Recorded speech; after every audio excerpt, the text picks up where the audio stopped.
insonda deydilar 3 xil do'sti bo'ladi.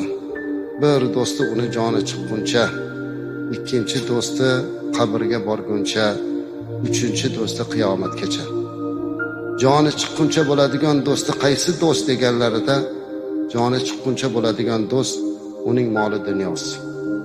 Chunki olamdan o'tganimizdan keyin moli dunyo bizniki emas. Bu endi meros bo'larki.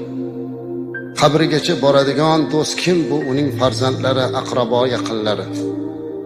Qabrgacha boradi, lekin uni yog'iga hech kimda had yo'q.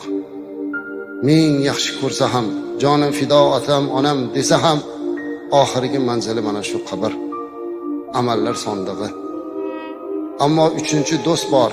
Bu do'st qiyomatgacha birga turadigan do'st. Bu uning qilgan solih amallaridir. Ana shu amal xolis bo'lishligi, Alloh